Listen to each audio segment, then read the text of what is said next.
T-spire natin itong Glock 18 TMSS Silver G-series pa ito. Semi-auto tsaka full auto. T-spire natin, nilagyan ko na ng gas tsaka BBs. T-spire natin semi-auto tsaka full auto ito. T-spire natin po. T-spire natin yung gaano siya kalakas.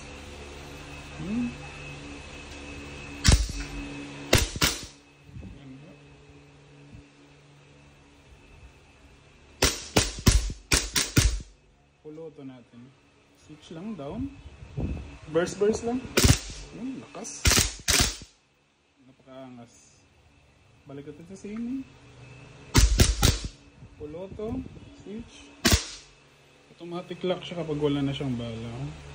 Napakaangas niya ng unit. Naka fiber optic front tsaka rear sight po. Ito po ang unit.